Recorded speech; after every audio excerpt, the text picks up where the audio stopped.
I moved to Canada in 1973. So How old were you? I was 3.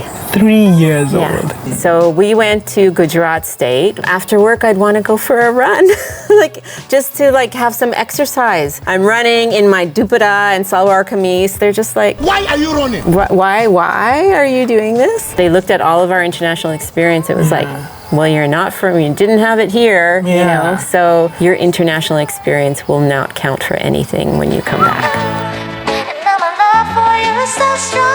Welcome back to Vibes and Visas with me, your host Charlie Karomi, and the one, the only Arzeena. How you doing? Good. Still doing good. I haven't bored you yet. No. Yeah, we're still doing good. Let's talk about where we are right now. What is all this?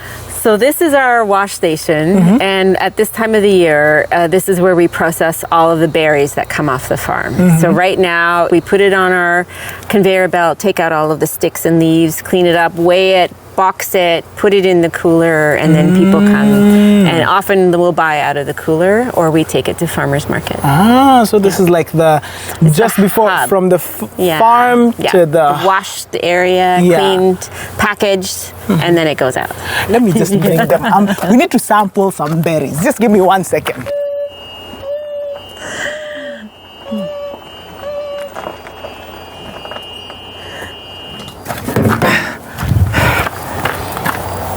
So berries like these. Yes. So blueberries. Blueberries. Okay, shall we? Please.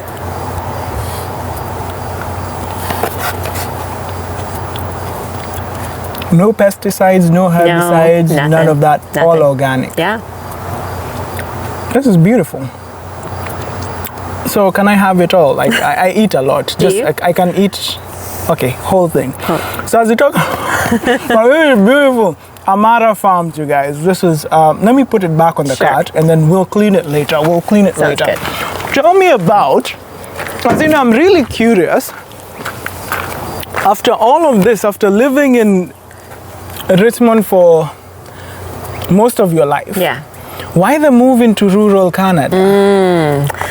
So when we came back from India, we lived in Vancouver, in downtown Vancouver for a few years. But then when I had my kids, I wanted to be back close to my parents and to a community where I thought it was really nice growing up.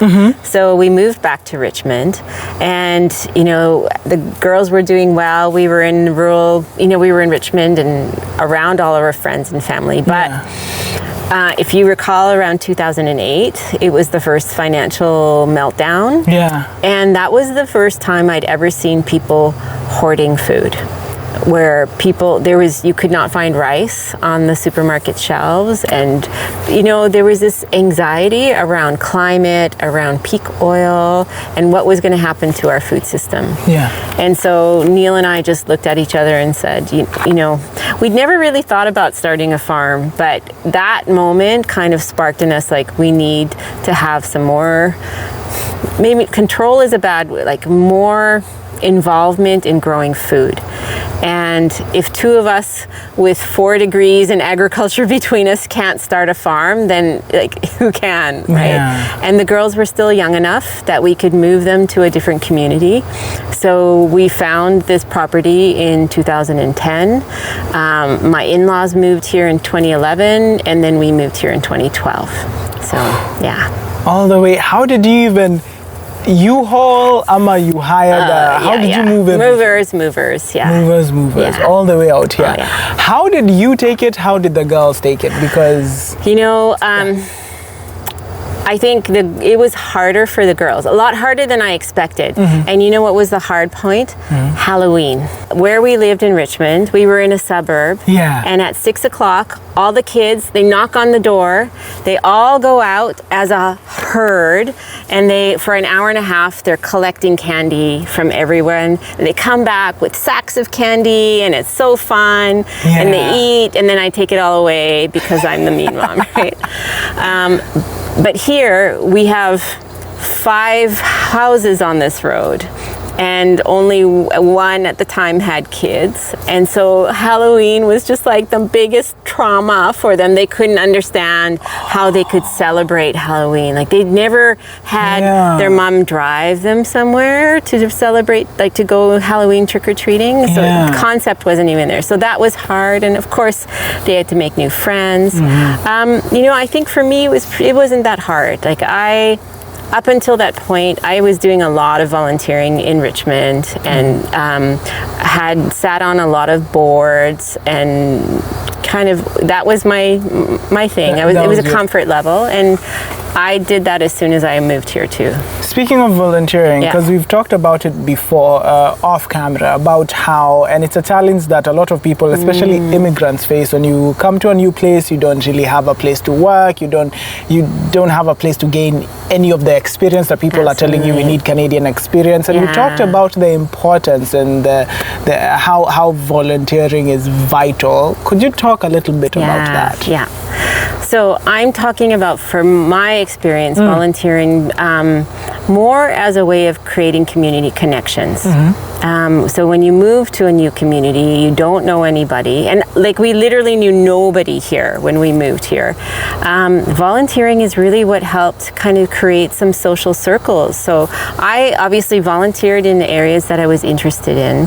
So I volunteered with Seed Savers, with the Multicultural Group, with World Community, with the Organic Collective. Like there were lots of interests that I had. And then I got to meet people, and still friends to this day, right?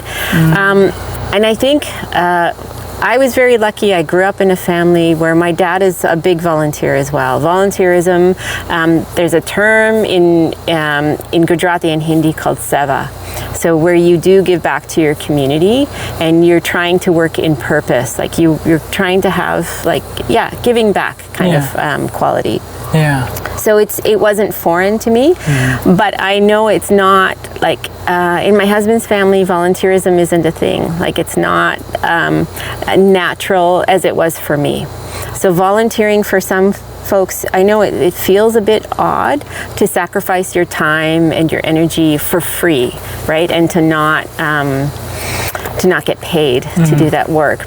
But I think especially when you move into a new community, it is such a good way of creating networks with people. So I highly recommend it. And as you said, like once people know you and know you're a good person or you're hardworking or you've got all of these fantastic skills, often it's those relationships that you've created through volunteerism that really connect you then to someone in your field. So it can be a really good way of opening up doors in your job sector. I love that, and it's absolutely 100% true. Yeah. Like most jobs, not even in rural Canada or in Canada, like all across the world. Yeah. Like most jobs will not be gotten by sending in a resume. Most jobs will be like, oh yeah, we need someone to do this. I was actually talking to this person who did this. That's how a lot of jobs like get filled. Like a lot of positions get filled. Totally. So Amara Farm has been running for the past 11 years. 11 years. How's business? How's that going? It's going well. I mean, right now is a busy time, so I'm a little bit like, because July is when all it's berry season. But I have fantastic staff who grow most of the beautiful vegetables, and I show up at the market and I get to sell them. So business is really good.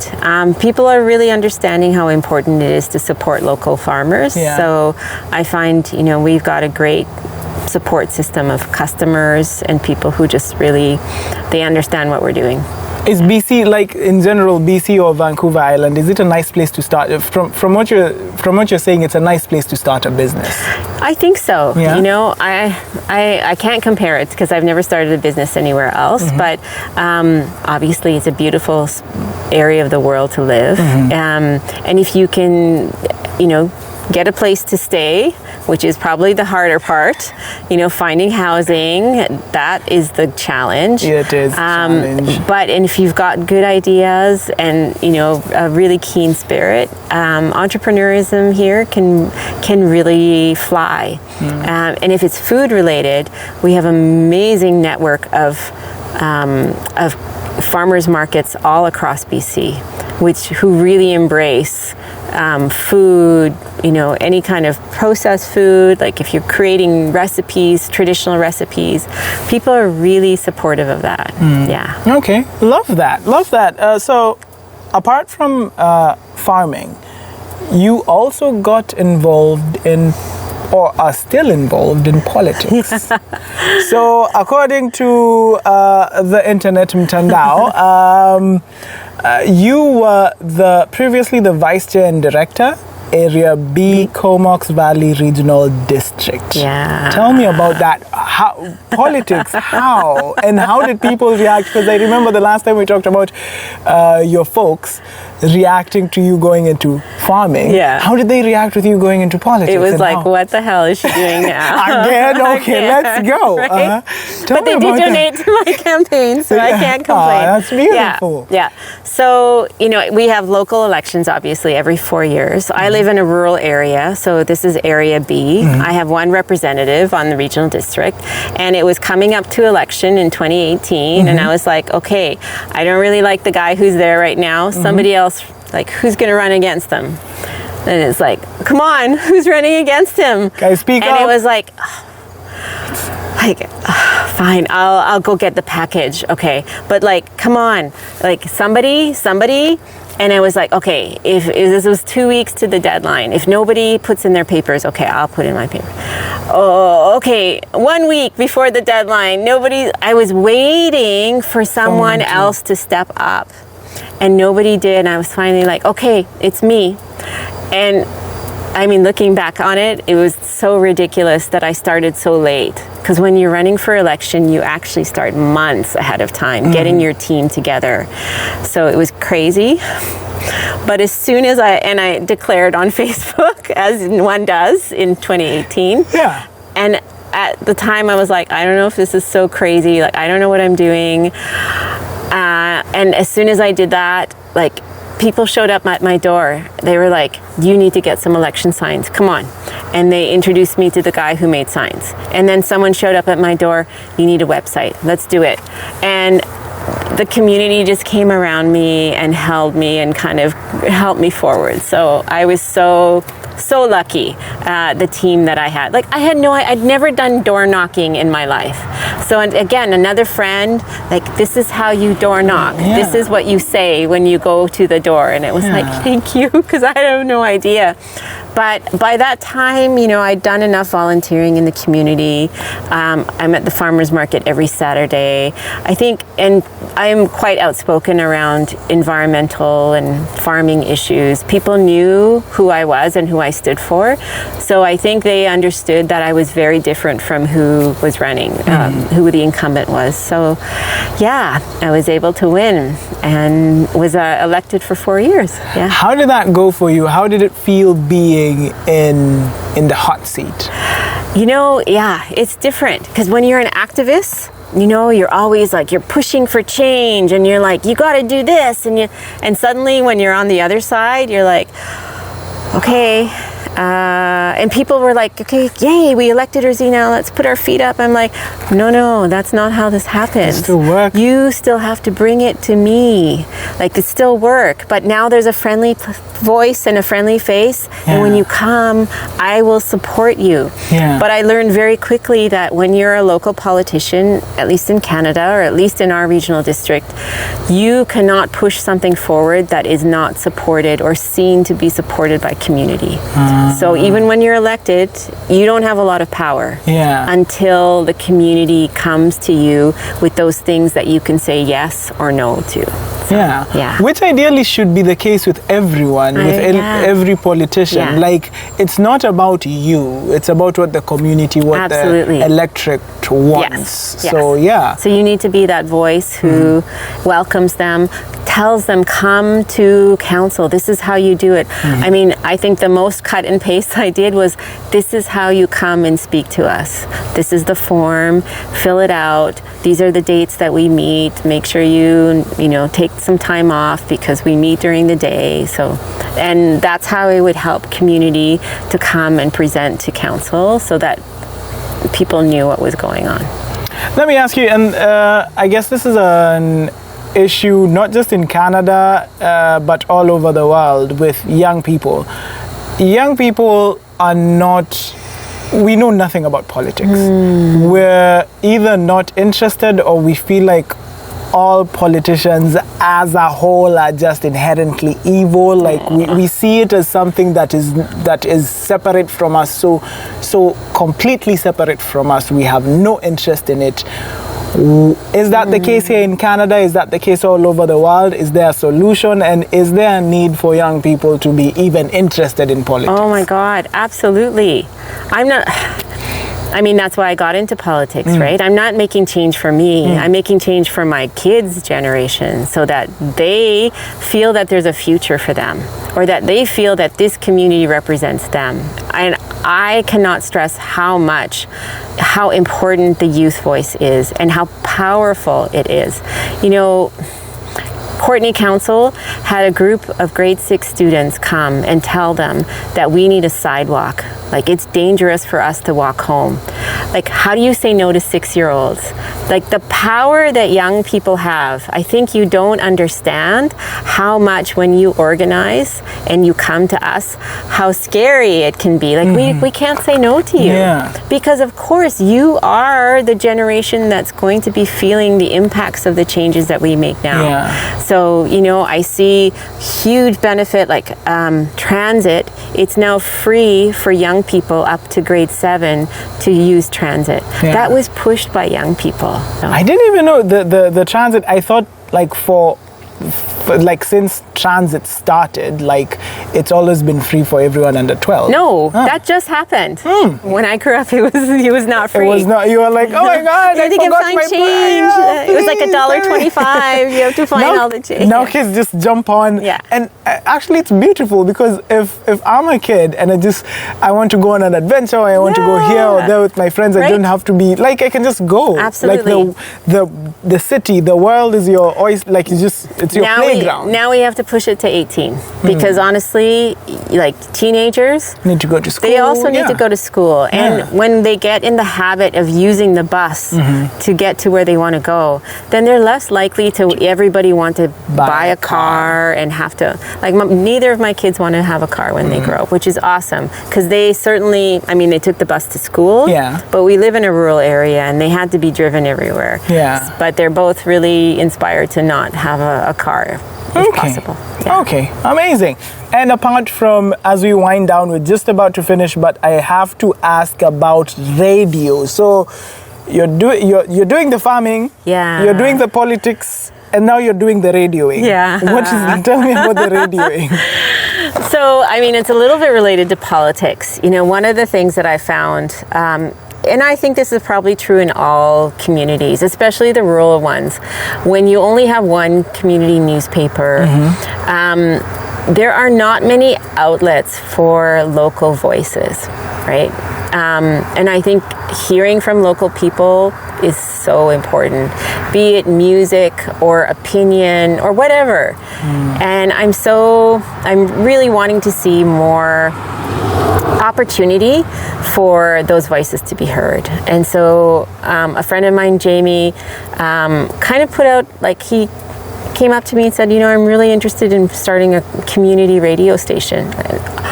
Yes! Yes. I know, and I know there's a Cortez Community Radio on Cortez Island. I know the folks who started the community radio station in the Shuswap. So I got all excited, and then I put it on my Facebook. I said, who else is excited? And this whole group of people. So we've come together. We formed a society. We just opened up a bank account yesterday, which is so exciting. Nice. And all kinds of people are looking at the programming. Like, I'm not a DJ, I'm not a podcaster, but I'm so excited about creating this opportunity for voices to be heard. So I'm all about that. All rallying around this one common. So that's community development, right? Nice. That was my initial, like, when I wanted to get into agriculture, like, I wanted to make change in the community, right? Here's a way of you can do it. So what's the name of the radio station? You haven't told me. There's no like call sign yet. It's Comox. If you Google Comox Valley Community Radio, you can listen online, and it will be an online radio station for the first year until the CRTC gives us the broadcasting rights. So it'll take a little time, but yeah. And if anyone's interested in volunteering, always looking for folks. Two final questions for you, Arzeena. One final question. Plan for the future. So we have the radio station, we have politics. Is there anything else that maybe you want to tackle afresh? I know you have a lot on your plate, but is there space on the side for a little dessert thing that you want to do in the future? Ooh, dessert thing. Yeah. Is there anything how does Arzeena's future look? Yeah. Any more travel? We did a big family trip back to Iringa in December. Nice. And that was really lovely and such a great, because my parents came, my brother and his family came. There was 10 of us went on this trip to Iringa. I've traveled a lot in my lifetime, and I feel, travel has an impact on the planet. I don't think I need to travel anymore. I want to give my kids an opportunity to do that. So I'm mostly going to stick around here. Yeah. I mean, such a beautiful community to explore. The island, I have not been to probably 95% of the island still. So I'd love to kind of explore there. But in terms of things that I want to tackle still, I don't know if it's dessert, maybe because it's food related, but I'm really keen about creating a hub for food. To kind of harness again that entrepreneurial spirit to support people who want to make new recipes, new products using local ingredients and then selling that. Like, that just excites me. Okay. And I think there's lots of opportunity on that side. Okay, looking forward. That sounds tasty. Yes. Looking forward to that. Yes. Okay, final question. Back when I used to work in radio in Kenya, my co-host asked this amazing question one time on air, and it really had me thinking, had the listeners thinking. She said this, and it's a question that I'll ask you. If you had a supernatural magic microphone, right? A microphone that if you speak into, every single person on the planet can hear you. So think about it. If you could speak to every human being on planet Earth and the 7 human beings on the ISS, they're also listening, on the space station. If you could speak to all of them for 1 minute, what would you say? Words of advice, maybe what would you say to them? Yeah. Oh, such a hard question. How do I, for 1 minute, I think I would talk about how much I support you.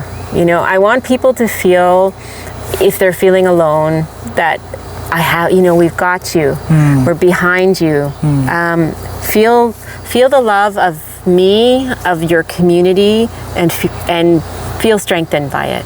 Because I think a lot of what's wrong in the world right now is people are lonely. People are feeling fearful, maybe of their neighbors or of people that they don't understand. But if they really feel the love of humans, of another human being, I would hope that would just lift the anxiety that I think is what's destroying our planet and our communities. So just one love. Maybe it's the Bob Marley thing. We're going back to love. I want to talk. I know it sounds so woo-woo and probably not, but I think if the most impact, it really is coming from a space of love and connection. So, that we're all the same. I see you. You're amazing. Keep doing. Keep going. Tell them.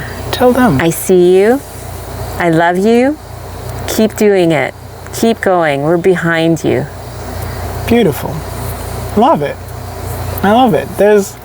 Listen, there's nothing else that we can say. That's it. That's it. Like, thank you so much, Arzeena. Oh, you're welcome. We've talked about so much. You've shared such amazing knowledge from so many continents, from so many experiences in uni, in farming, in politics, and all of that. Thank you so much. You're and thank welcome. you for letting Thanks, us come Charlie. through to the farm. Anytime. You know where we are. Yeah, I do know. It's actually, I just live 8 minutes down this way, so I'll be back for some berries. They are very tasty. Nice. Thank you so much. And all the best with everything that's going on.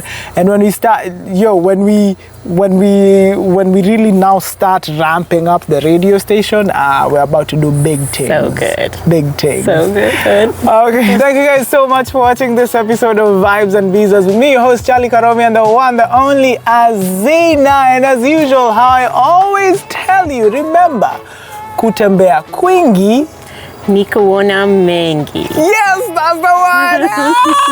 There you go.